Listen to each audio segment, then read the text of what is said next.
I choose to talk on non-operative treatment of fractures around the knee.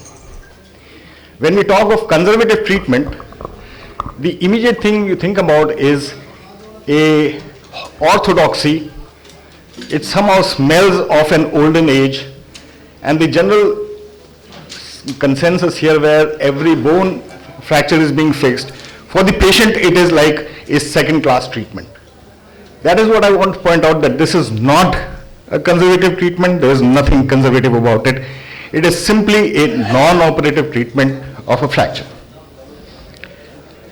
Now, when I joined my department, Dr. P.K. Sethi, who was my chief, he told me, you buy this book, this is going to be the Bible of your career. I bought it, I read it from page 1 to the last page, and I virtually memorized it. The unfortunate situation is that almost 20 years down the line, I was attending the Cochin conference, IOACON, and Professor S.M. Tully, who's sitting here in the audience with me, he was giving a lecture on the conservative management of fractures. Halfway through the lecture, a junior orthopedic surgeon who was sitting in front of me, he got up, said, "Dokra sathiya gaya," and walked out. Now, basically, the conservative treatment includes reduction, immobilization of the fracture, union, and joint immobilization. Now, reduction, I'd like to speak a few words here. We talk of anatomical reduction. There used to be a term like acceptable reduction, which was there in Watson-Jones' book. It was there in Blount's book. It was there in Mercer-Rank's book. But nobody talks about an acceptable reduction anymore. We want to talk of anatomical reduction. Dr. Yadav also talked of another term, stable reduction. But is it really necessary that we need an anatomical reduction? Now, immobilization of the fracture, it can be by simple splint, it can be by immobilization in a cast. People don't want to talk of cast, and as Dr. Yadav pointed out, people will be asking, what is this white substance you have here in the lab, in the plastrum? Union and joint immobilization. Now, fractures of the lower end of femur, in epiphyseal fractures in children, there is no problem, there is no question. You'll read any textbook. Salter-Harris type N1, the treatment is conservative management. Reduce it, do a closed reduction, put it in cast, the fractures heal very well, they do functionally very well.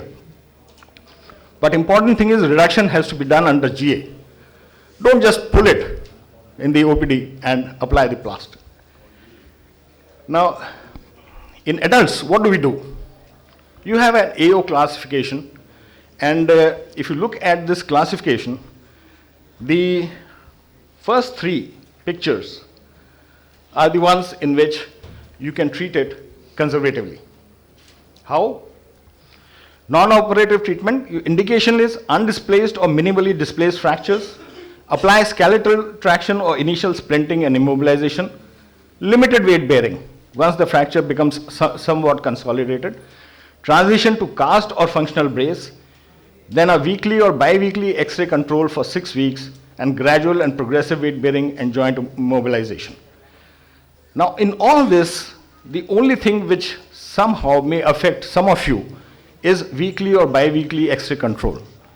But believe me, it's not such a big price, and it can give you a wealth of information whether the fracture is displacing or not. What traction?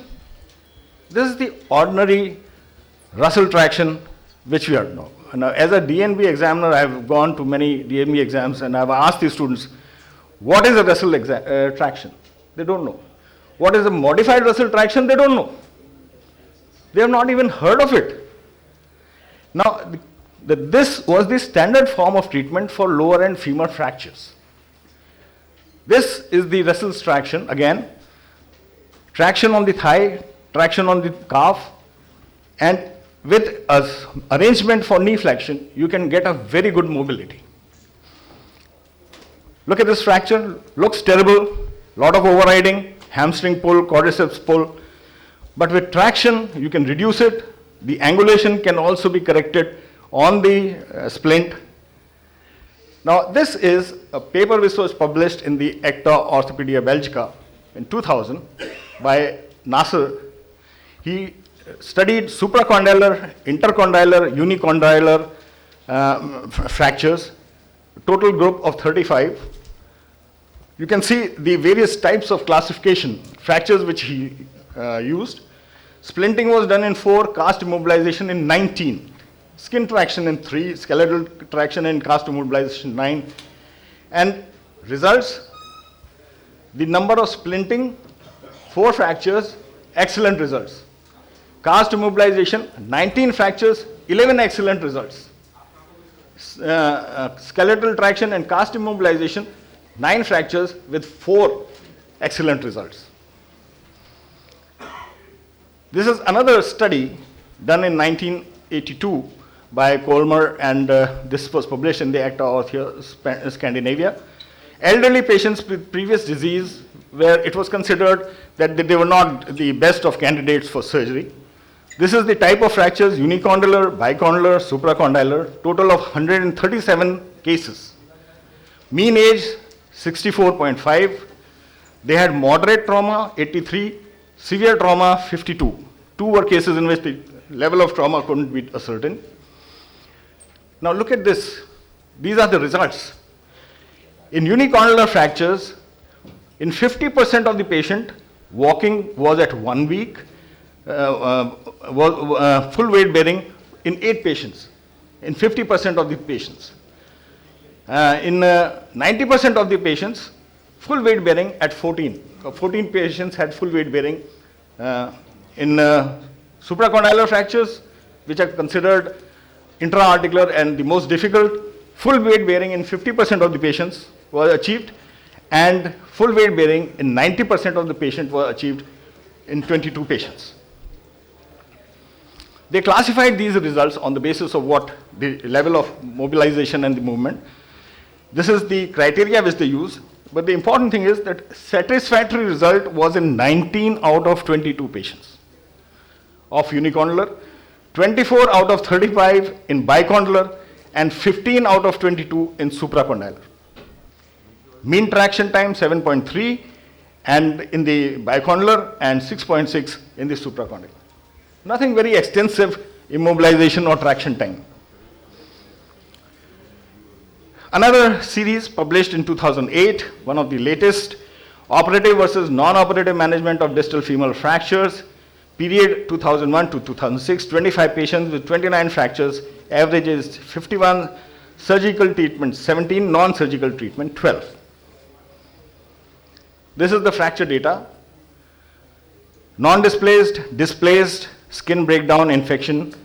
Now, the important thing to see is in the operative and non-operative, results were similar in function and complication. Now, let us take to the fractures of the proximal tibia. My chief used to say that fractures of the proximal tibia are better treated by conservative treatments. I mean, the results are better as compared to conservative management of fractures of the lower end of femur. They tend to have a little more of stiffness. Years down the line, when I talked to him, said, see, I have now started doing DCS fixation of supracondylar fractures, and now my impression is that they do just as bad as the conservatively managed fractures of the lower end of femur. Fractures of the proximal tibia are a different ballgame. See, in this series published in 1973, 200 patients followed up for 7.3 years, 44% non-operative. Post-traumatic arthritis was seen in 17%. Poor results in patients with more than 10 degree of instability and 10 millimeter of joint depression. This was a criteria for poor. Of the 102 patients at 20 years follow-up, 90% had good or excellent results. These are the conservatively managed patients, 90%. Medial plateau fractures are more problematic than lateral plateau fractures. Now, this was a patient who refused surgery. He had a ipsilateral fracture femur, lower end femur and upper end tibia, and we had no option but to treat him conservatively. And look at his function. Divine intervention? I don't think so. It's just that he forced us to give him a conservative chance, we took it, and this is the result. Fractures of the tibial plateau. Now, the literature says type 1 Sharp classification, non-displaced, non-weight-bearing treatment bearing in knee immobilized or cylinder cast for 7 to 10 days. Repeat films. In type 2, if it is non-displaced, that is the displacement is less than 2 millimeter, or it is type 3, non-displaced less than 2 millimeter, non-weight bearing in knee immobilizer or cylinder cast for 7 to 10 days, repeat films at follow-up, and you get good results. Now look at this fracture. He had a fracture of the condyle, he had a fracture of the tibial spine. Was it really necessary to put in the screws? I personally think it wasn't. Now, in the type 4 medial plateau fractures, high energy associated with traction injury, if it is non-displaced, again, according to DeCosta from CORE, if it is non-displaced, less than 2 millimeter displacement, non-weight bearing in knee immobilizer for 7 to 10 days, repeat films, and early quadriceps exercise and early range of movement gives good results. Advantages of conservative management. No surgical skill required, simple technique. No surgical trauma is produced, there's no risk of sepsis. There is a shorter hospital stay if you convert them into brace or splint. And early joint mobilization and delayed weight bearing give very good results. Disadvantages, there is a risk of displacement, so you have to x-ray them again and again. Prolonged immobilization and related complications. Joint stiffness may be there, and instability and post-traumatic arthritis in the long term. In a nutshell, non-operative treatment of fractures around the knee is feasible and it is desirable. It is an acceptable form of treatment for certain types of fractures. The acceptable result in non-operated cases far outweigh one infection in an operated case. For my chief, Dr. Sethi used to say, once an osteomyelitis, always an osteomyelitis. So before you give the option to the patient, ask him, would he like to be a part of the 4% infection rate which is prevalent with you? Give him the choice. Thank you.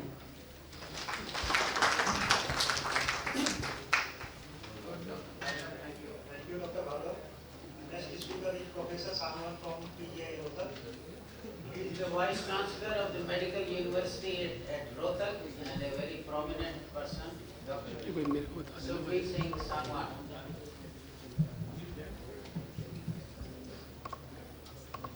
Good afternoon to all of you.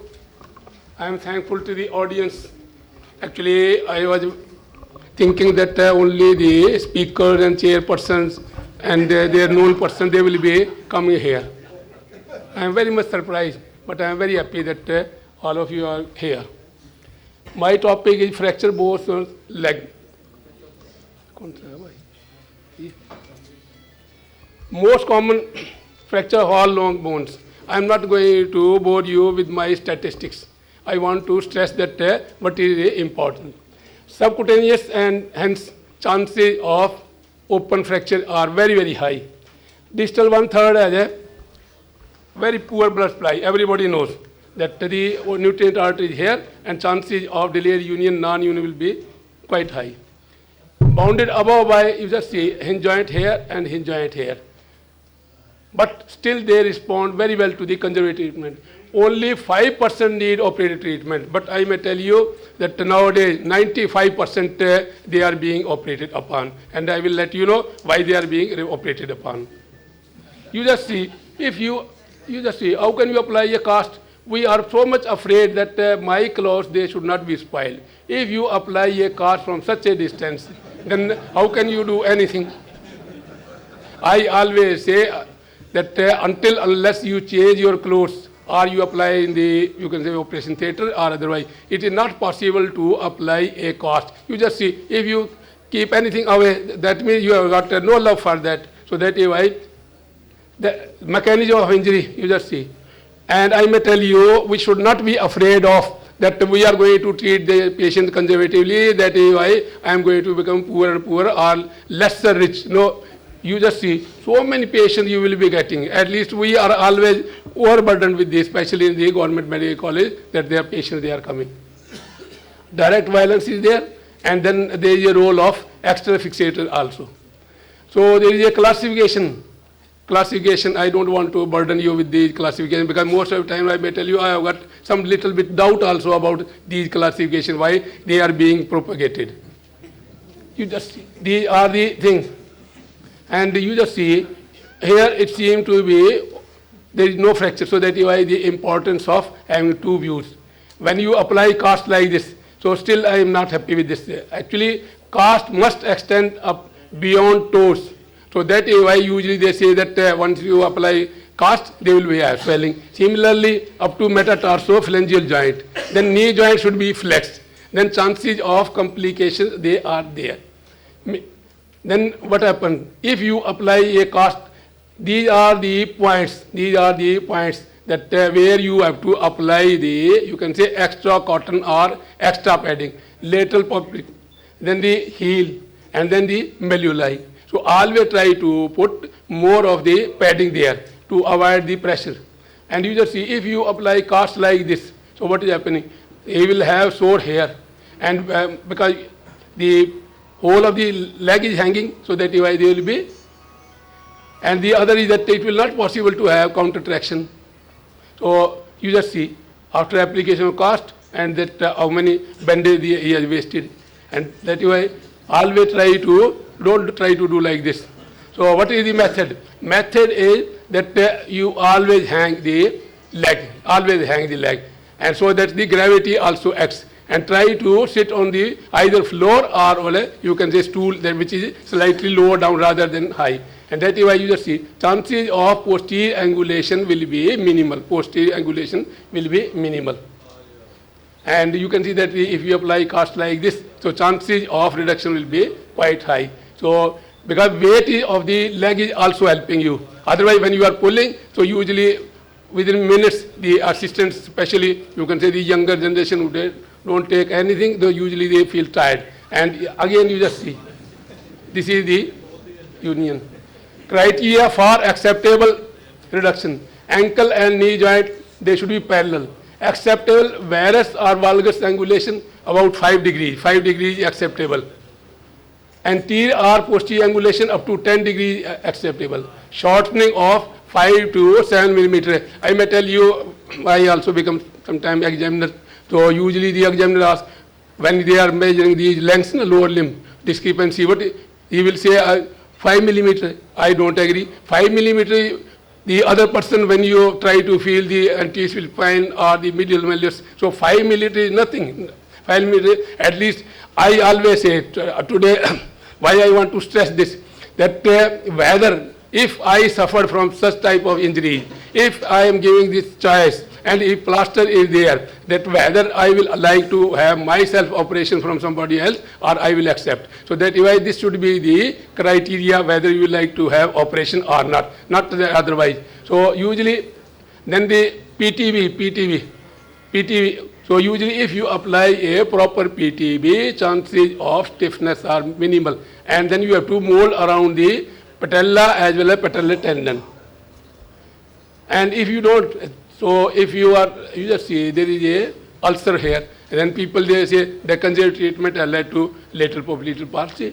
Then you just see if you don't apply the cotton here, then again sore is there. So kindly try to see to it that usually I may tell you that we will say implant failure. There is nothing like implant failure.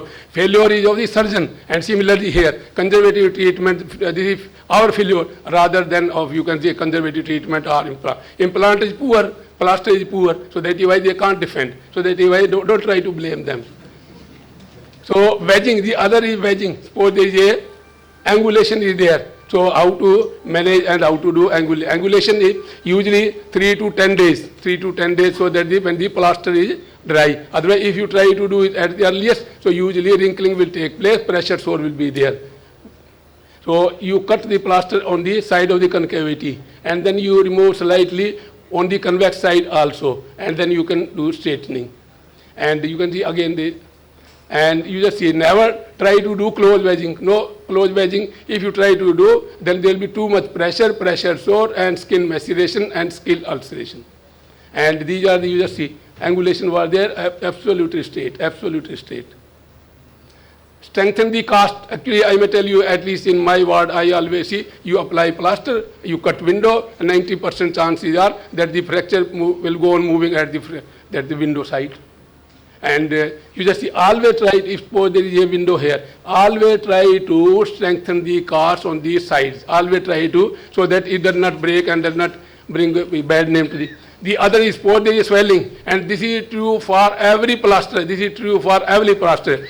Always try to see skin. If you have not seen skin post-operatively or otherwise, you are, I may tell you that I have seen that if the gauze is soaked or the cotton is soaked in blood, even 6 inches can be stand out, I may tell you. And so many times I always try to show to the PG that you palpate, it looks like a plaster. So kindly always try to see the skin, see the skin, see the skin. And the other is about this, there is a treatment that is called bag of bones, bag of bones. Whenever there is a combination fracture of the upper end of the tibia, that is called bag of bones, bag of bones. And I still treat it like bag of bones. You give traction in the lower end of the tibia and then ask the patient to do active movements. So that is why you can do like this. So limb elevation, we have done modification on the boulder branch. I may tell you that only this much, and then just made hole here, and then Steinman can put, and always elevate the limb, always elevate the limb. And if you don't have like this, so at least you keep the pillow. Because boulder branch splint has got no value as far as leg is concerned. Leg is concerned, because this is all horizontal, all horizontal. It has got great value for the thigh, so that I always keep pillows there. Then the braces, I'm sure Dr.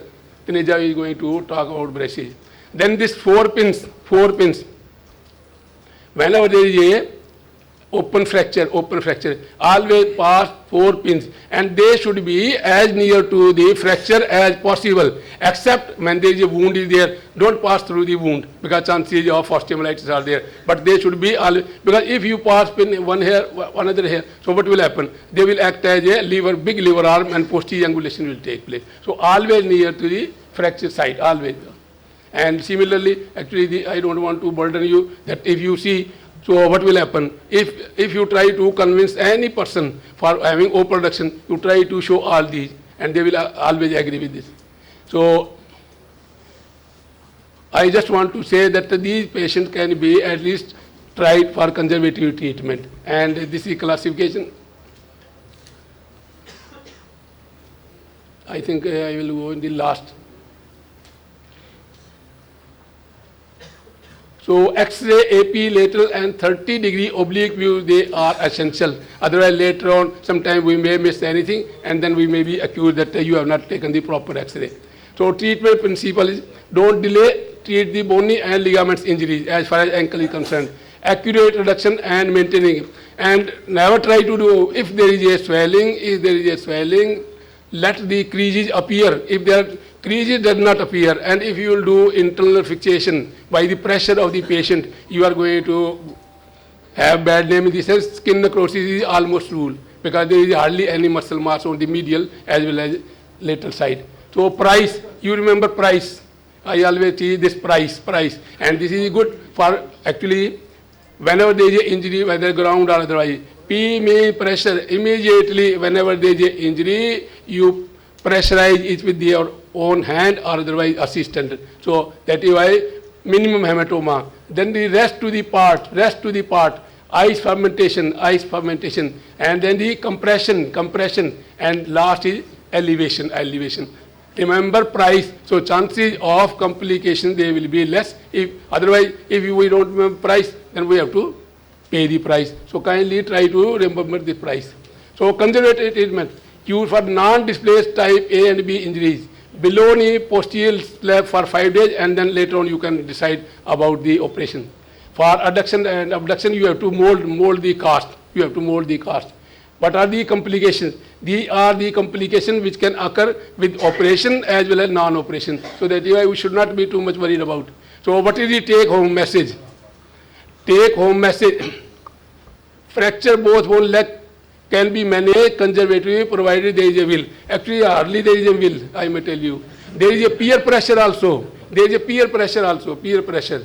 That if I will not operate, he will operate. You just see, if I don't operate, someone else will operate. Is this the indication for operation? No, sir, this is not the indication for operation. I may tell you, I belong to a very small place, and Delhi is quite big one. And in a month, I get 3-4 patients from Delhi. I don't mind. They will only ask whether this operation is indicated or not, and what type of operation is indicated. No, they don't have faith in me that I can do operation. But what happens? They always go back that he has given this opinion. So this is the importance that at least we should be honest in giving our opinion. And I always show this slide. I have never seen any doctor dying due to hunger. I have seen people dying due to obesity, hypertension, as well as no, and extortion is there. So why do you want to take money from the poor and giving to those extortionists? So this is no indication. The most common cause of non-union and ill-performed operation. So never think that because I am not operating, and I may tell you, although this is, I think. Thank you very much. Clear presentation as usual, and now I invite Professor Taneja. He is the master in cast bracing. Everybody knows Dr. Taneja, so I request him to present his work on cast bracing on fractures.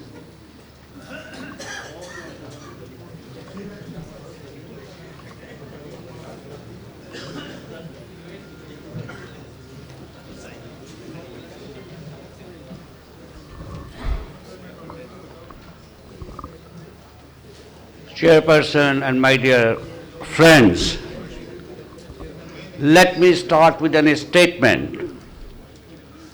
The bones are beautiful girls. Unfortunately, the orthopedic surgeons are all young, handsome men. They don't want to leave her. Sexual assault is the fashion of the day, whether you are a judge or a journalist or a policeman. So how can the bone be spared? My second statement is that take away that ego from your mind, that I made the fracture unite. You don't do that. You just align the bone. Then nature unites the bone. It is so beautiful that the bone has got that inherent property of regenerating by itself. It is an elastic tissue and not an rigid tissue. If this is clear in your mind, I am sure majority of these fractures can be united conservatively. This is going to be my agenda on which I am going to talk to you. And let us start with little bit with the background. When we were students, we were taught that this is the method of treating a fracture. And this was the philosophy of an Hugh Thomas.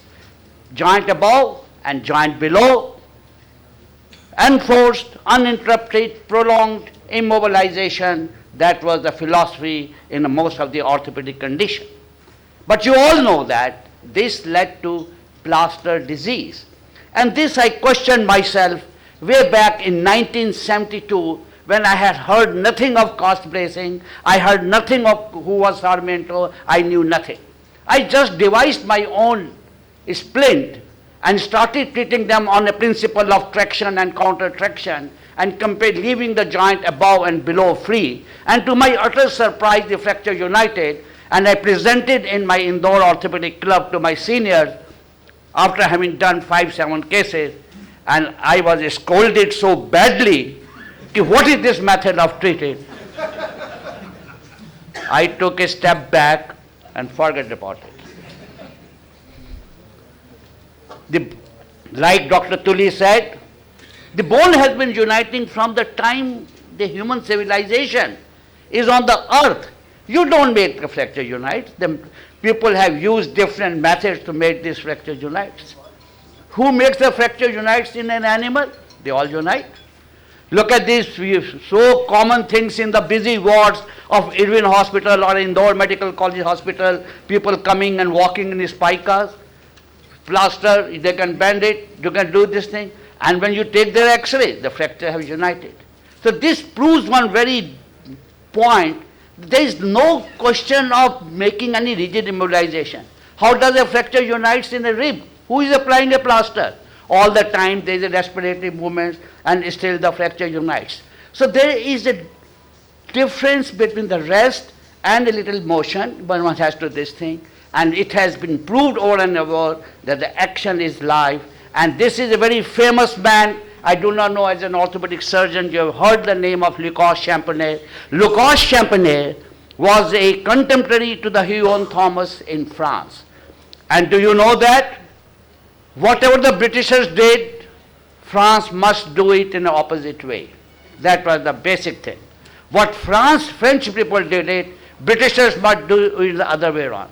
So if it was a enforced, prolonged rest by the Huon Thomas, Lucas Champagner said, nothing doing, you must make the patient walk and my fracture will unite. And this was his method and philosophy of making this fracture unite. There is, we have talked about the term stabilization and immobilization.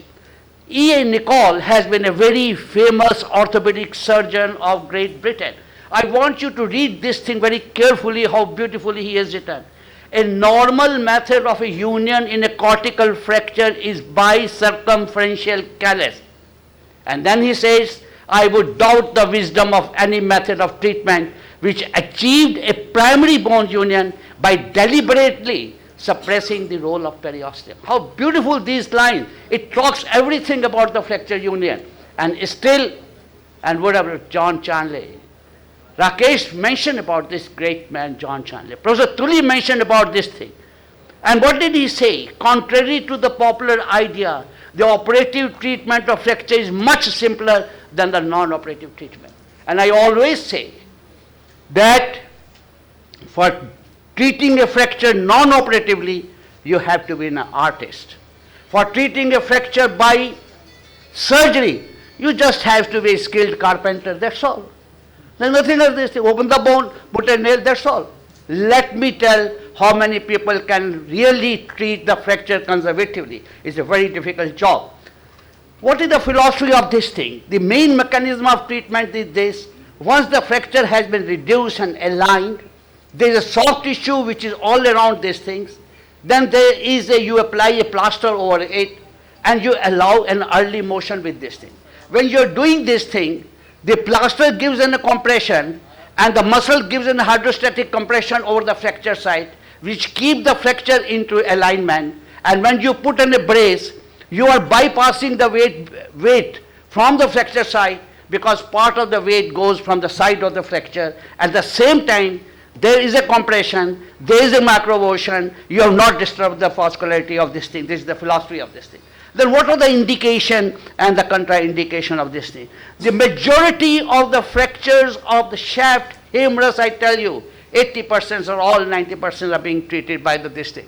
A very senior professor from America, in last CCOT meeting in Dubai, I was sitting there in that meeting, he came and talked about that in my hospital, we are still treating all fracture of shaft humerus by conservative treatment, and that is I'm talking you in America. In America, not that we are putting in a plate, fracture shaft of the tibia, majority of them you can treat them. Fracture isolated ulna and fracture femur in the children also. Now, these are some of the examples which can be very well be treated, these things. But there are certain unusual circumstances where still you can use this cast bracing as a method of treatment. Compound fracture, polio patient, fracture disease, post-orthoplasty, bone gap in the lower limb, supplement to the internal fixation. I have used in all these cases, I'll tell you that all these things cases. Now, if some internal fixation has been done by somebody somewhere like this thing, what are you going to expect from this thing? Somebody. Somebody will say, give a plaster, let the fracture unite. What is going to happen? And my answer has been, put them into a fracture, into cast bracing, allow an early motion, the fracture will unite, the fracture disease will not be there. A person who has got a polio and gets in a fracture, you do not want to immobilize him for a very long time, for a very simple reason, because he is going to lose the muscle power which he has got it. So you have to have a system by which he starts walking early. Here is a patient who had a fracture shaft of the femur, nailing was done, started pouring pus. What do you do about it? Take out a nail, wash it, clean it, okay, this thing. What we did, a simple thing, put in a drain, put it with connected with the Romovac, put him into the cast brace, made him stand and walk. He started moving his knee, all the pus got drained, the fracture united. Such many examples. This gentleman, you can see, who has got a cast brace on the forearm. He has a severe plaster disease, all is stiff, elbow is stiff, muscles atrophied. I say, okay, don't worry, put them into a cast brace. I say, go on and start mobilizing. It gives them a very great psychological stabilizer. They start doing it, and when they come to your greater surprise, they've got a good function, the muscles have developed, either the bone quality has improved, and sometimes the fracture has united. These are some of the examples. We can see this thing. Now, what are the contraindications? It's not that it is the panacea for everything. There is a contraindication, and the contraindication is you don't do it in a patient who's got anesthetic leg, diabetes, peripheral neuropathy, isolated radius fracture, Monteggia fracture, dislocation, spastics, intra-articular fracture, but certainly the fractures around the joint can be very well treated, but not intra-articular fracture and mentally retarded patient. When do you apply it? The best time to apply a brace is once you have obtained an intrinsic stability. What do you mean by intrinsic stability? You have the patient who has got a fresh fracture, he may be having a lot of swelling, edema, wait for 1 or 2 days, reduce the fracture, apply the plaster, wait for 10 days in the lower limb I'm talking to you, let some callus formation, some intrinsic stability is there, that is the time to apply the cast brace, not on day 1. How long do I apply? Minimum 6 to 8 weeks time. And if you find your progress is satisfactory, continue. Otherwise, don't hesitate, and you can just go and do FMSTER grafting and fracture will unite. There are many types of braces and material, and you have to find it out what your own method. It can be very costly, even up to 8 to 10,000 rupees, or it can be very cheap. So you have to see what you are doing. This is what we get it from Elimco. This is when we devised our own brace. And this is the type of the brace, you can get it from other companies, and you can always have a brace of the polypropylene, or you can have a brace of the different material made it, or this thing, the different types of these things, or you go and get in a prefabricated braces, especially from abroad, which are extremely costly. If you find the patient doesn't get satisfied unless until he has spent the money, then give him a prefabricated brace which can import it from America, and he will be very happy that he spent the money. So the Sarmiento in 1967 talked about the PTB plaster, and he started using the different thermoplastic material. You can see that. He is a role model for me, Sarmiento, and I invited when I was the president in Jaipur, thanks to you, Rakesh. Rakesh was a man, we invited him, and I tell you, Rakesh is a witness, another person will be witness, that in the hall where he was giving a lecture on a cast bracing, there were 2,000 people packed, and they were standing, there was not a space this day. And when I asked him, sir, you demonstrate, how do you apply a PTB plaster? And this is what he is doing there in year 2000. And this is the PTB plaster, we have been doing it from 1973. We have been doing this thing. There are plenty of literature available which says the fracture unites. Every technique has got its own complication, angulation or malunion or stiffness can take place. There are certain tips in the technique. The most important tip and the technique is that number 1, there should not be any swelling. Number 2, there should be any too much of padding. Number 3, when you put your brace, make sure it corresponds to the axis of rotation. And third is that you do a proper molding. Like you can see that with the hands at the upper end of the thigh, we are creating a quadrilateral socket, and this is the jig way we use it for the knee joint, because where you can put it at the proper axis. There are some important things, and these are to show the axis of the rotation in this thing. And this is the olecraноcondylar brace. I must have used it in hundreds of such these cases.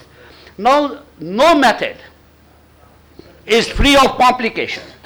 Is free of complication. Swelling, breaking of the brace, loosening, breaking of the POP, delayed union, non-union, malunion. These are some of the examples which I have done it long back in 1970s, 1980s.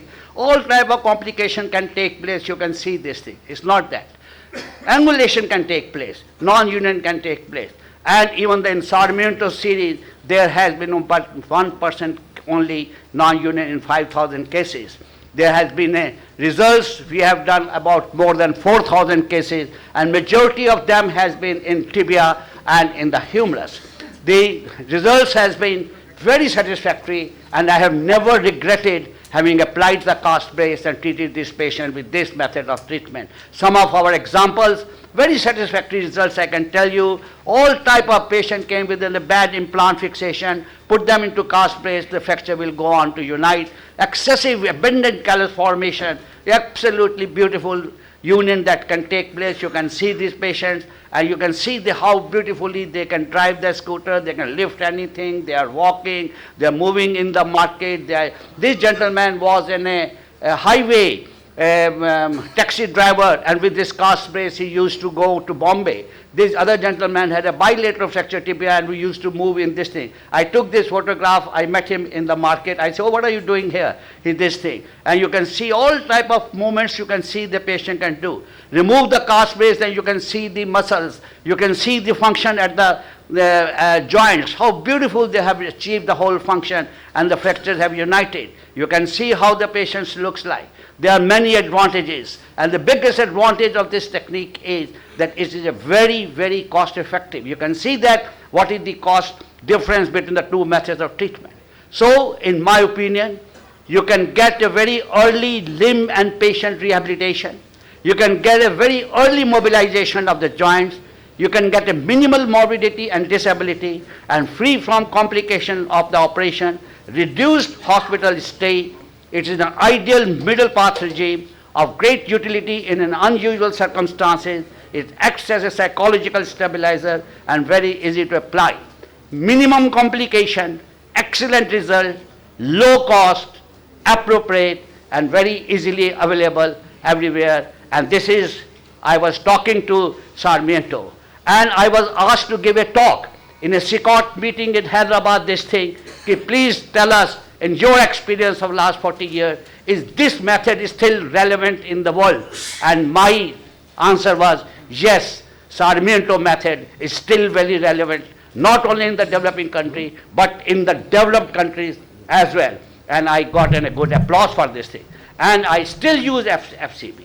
I still use, by number of using FCB has reduced, not because my conviction and my philosophy has changed, because my youngster, sir, बैठ जाइए, अगर आप सब plaster लगाते रहेंगे तो हम nailing कब करेंगे, हमें कर लेने दीजिए. Thank you very much for your attention. Thank you very much. And that's the book I want to recommend every one of you to read that. Thank you. Well, friends, you will all agree with me that it had been a very viable session, and I must thank the speakers and the audience. I will repeat, the audience who had been here present in this small hall, and they proved that the hall is smaller than the number of people. If there are any questions, I think it's time for lunch, but if there is any question, one can ask. Yes, yes, please.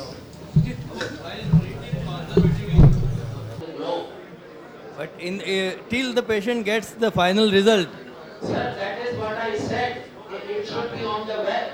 It should be a website. The Indian Orthopedic Association must project it on the website that there is something like close treatment of fractures which must be practiced, because they have people who are interested in open fracture. They always say fracture is treated by open surgery only.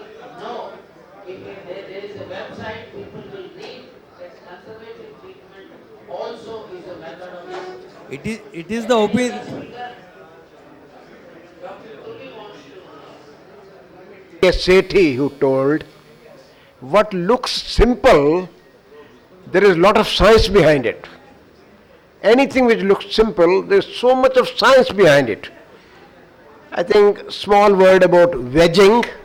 Professor Sangwan did show you the effect of wedging, because the new generation probably is not aware of it. Wedging is a very good technique, but do the cutting of the plaster either at the site or proximal to it, not distal to it. Err on the proximal side, not on the distal side. Aim at the site, but if you want to err on the proximal side. Another discomfort which people find is step in the articular cartilage. Most of the speakers mention 2 millimeters, 3 millimeters. If you read Samyanto, he says up to 10 millimeter of step is compatible with a very good function. No treatment can exclude the delayed degenerative change. Even if you do an open reduction, fix them anatomically, still they will have delayed degenerative changes. He has said that up to 10 millimeter is acceptable, and he has even shown that some hypertrophy takes place of the articular cartilage to make that step leveled. Thank you, sir. I'm sorry. Well, I thank you all once again. I thank Dr. Kumar for sharing this session, and thank you very much. God bless.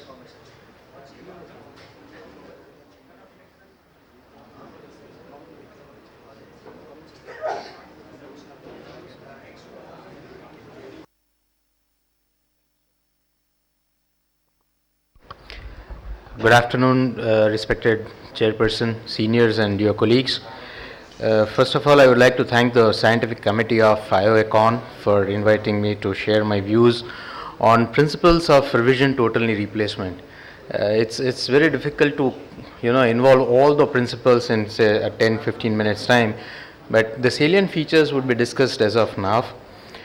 One thing is that it is not a repeat primary arthroplasty. So this is the most important thing, and all of us needs to understand this. It's not a repeat primary TKA. Doing the same thing over and over again and then expecting some beautiful result is a complete insanity. So this is again where we need to put our brakes onto. As far as the principles are concerned, the salient things are a very delicate preoperative planning is necessary. An adequate exposure is all that we need. Reconstruction and implantation are something which is going to help us because we are going to face some huge defects. As far as the preoperative planning is concerned, it is grossly divided into a good detailed history, the physical examination, and obviously assisted by investigations. As far as the history and physical examinations are concerned, apart from the routine history that we try and take, the most important is that about the previous surgery and the implants. Now this is of essence because every company would have their own implants and hence their own sets to take off those implants. The time and the nature in which the wound healed is again very important because that will give us a rough sense. Infection either at the site of surgery or at other sites. General examinations primarily again with the hip and the spine that we are concerned to, the skin incision or the number of skin incisions that we are going to have, the status of extensor mechanism, range of motion and instability. Obviously all this is very important because on that grounds we are going to revise our failed knee. The first thing first, establish diagnosis. As it is rightly said, if you don't have a good diagnosis, don't open the knee. Most of the time this has been taught to us and this is what we often talk about. So establishing the diagnosis is most important. It cannot be a Christopher Columbus surgery. We may not know where we are going. Even when we have reached there, we don't know where we have been to. And when we have left that place, again is the same question, from where we are coming back. So it cannot be that. If we don't know the problem, obviously we cannot fix that problem. It is very unlikely that we can fix the problem. So define your problem. One should know, we should know what exactly we are going to face. If there is no diagnosis, the rule of thumb is no revision. Most of the time, for all those cases where we are failing to understand why that knee has failed and we try and revise, it's going to yield miserable results. So early diagnosis is important, and it is important just to prevent the progressive soft tissue and bony loss, because that's the area on which we are going to bank our rest of the surgery. So we should know the mechanism of failure. There are plenty of reasons why the knee would fail, but if we see, polyethylene wear, loosening, instability and infection are possibly 9 out of 10 causes for the knees to fail. So these are the areas where we need to look into. Again, another clue that we can get is from the time of revision. It is usually believed that if you are revising a knee for some reasons in a very early post-operative, there is the index surgery, then mostly it's the infection which can be the cause. And if it is a late phenomenon, then obviously aseptic loosening or polyethylene wear may be the cause. This cannot be taken as a rule, but this would give us a rough idea as of when we are revising the index surgery. Investigations are there to help. They are basically pathological investigations and radiological investigations. Pathological investigations, one thing, always suspect infection. It's infection unless proved otherwise. The routine test, CRP, ESR, PCT, the procalcitonin. Radiologically, most important, X-rays. CT would give us some light on the lysis and the rotation. Bone scans and MRI. This is not the right place to discuss merits and demerits, but this is just to enlighten how we can try and investigate a case of a failed knee. Planning, the most important word is you cannot plan in OT. No planning can happen in the operation theater. We have to plan and plan and plan for the successful revision replacement. Again, details of the existing prosthesis and templating. This is possibly the place where templating holds a lot of importance. Most of us may not be templating our primary total knees, but for revision total knees, templating is something which we can just not forget. It's not for the size of the implant as we would otherwise think. It's more important because that gives us an estimate of the available bone stock. As far as the exposure is concerned, take this, because we will be having so many skin incisions, take the incision which is most lateral. The most recent used incision should be preferred. If the index surgery has been more than 2 years or so, then we can try and select whatever is the best incision. Avoid tramp tracks. Parallel incisions are to be avoided. At times, sham incisions and tissue expanders with the help of our plastic surgeon colleagues can be of good help. The word is generous incision. Don't try and compromise on the skin incision and neither on the subcutaneous incision, because we are going to face with very thickened and less compliant soft tissues and obviously the quadriceps mechanism as well. As far as the arthrotomy is concerned, most of the times the medial parapatellar arthrotomy should be sufficient enough. But in case if you are not able to mobilize the patella or see the knee as a whole, then possibly quadriceps snip, turn down and tibial tubercle osteotomy can be of a good help. This is most important. Do a thorough debridement. Even if it is not infected, do a thorough debridement, because there would be a lot of fibrotic tissue all around. A generous synovectomy, clearing the gutters and clearing all the metal and polyethylene wear has to be done. Removal of components. Now this is the time from where the patience of the surgeon would start. These are the testing times for the surgeon's patience. If it is a metal back modular, the easiest thing to do is take out insert first and then proceed to the femur. If it's all poly anyways, we take out the femur first. Removing the femoral component, the basic rule is unless we don't see the entire of an implant and interface, just don't take any instrument in hand to remove the prosthesis. First, try and clear everything all around the implant. Make the interface visible all throughout, and only then just give a thought of how we can try and remove it. So prosthesis has to be free. We can use many instruments like narrow osteotomes, giggly saw wire, midas and oscillating saws. I think most of the time narrow osteotomes, good narrow osteotomes and giggly saw should be a good option. Once it is free, then only try and use those extraction blocks which can be provided by the company depending on the type of implant that has been used. There can be difficult situations where we have a well-fixed stem. In that case, making a small window in the front can be of a help, or with some good instruments transecting the base. Again, coming down to the tibia, do a very thorough subperiosteal dissection on the medial tibia so that the entire tibia is exposed. It is right in front of us and we can practically see the 360 degrees view of the tibial base plate and the interface. Again, viewing the implant and the interface is something which is very important, and then only make the implant free. Once it is done, it can be taken out very easily. For all poly design, we can use small osteotomes or a stacked osteotomes, wherein one osteotome is placed over another. We can use power instruments as well. For a metal bag, usually the company would be providing their customized instruments, so that would make our life a lot easy, along with the help of some thin osteotomes. Again, difficult situation would be something which we have a well fixed stem in there. Tibial tubercle osteotomy can be of help at this place because it will give us a good exposure as well. The only problem is then there are chances of non-union, so you have to be a little more careful with that. So windowing the anterior tibial cortex is again a good idea. Removing the patellar component, again a little debatable, but the only thing is a well mobilized and visible patella should be there. Well mobilized, by that we mean that if you are not able to see the patella, the completely everted patella, then don't shy away in taking this extended approaches. If it is in good condition, if the infection has been ruled out, then we can retain the same button. It may be in a suboptimal position, but that's all right. We can still try and retaining it, because once you take it out, then there will be very little bone stock available with us.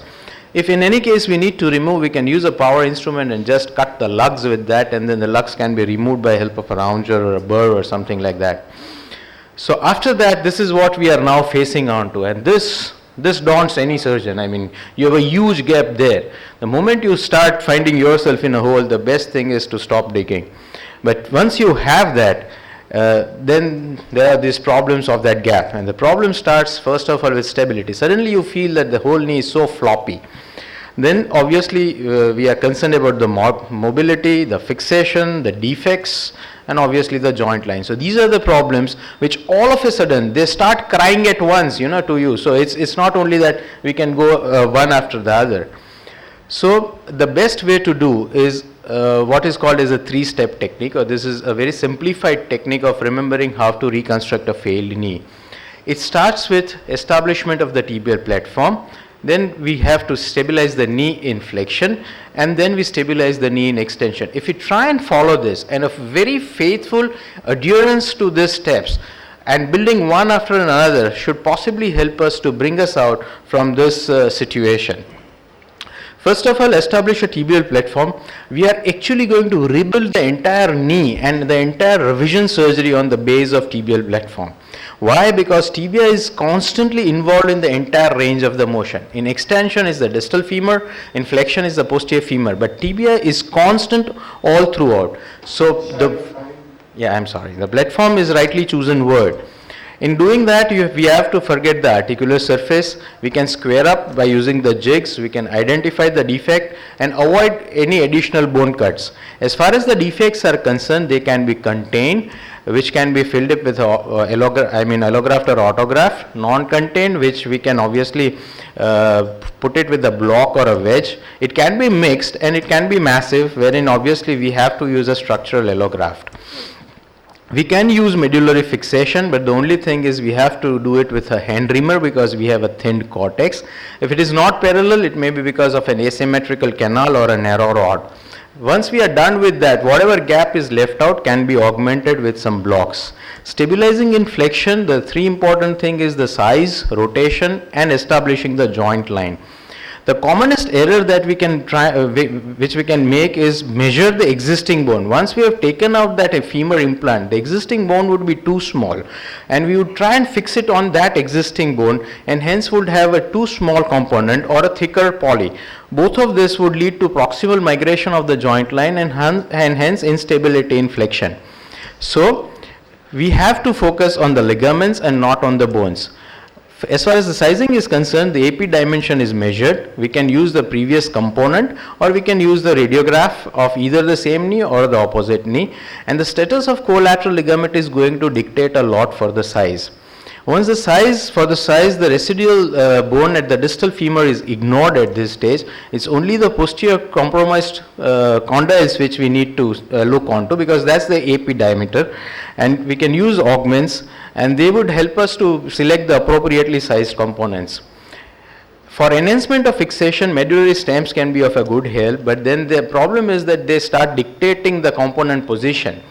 The decision point is when we have a laxed MCL or say laxity in both the planes, we cannot use a very large component because that is unacceptable.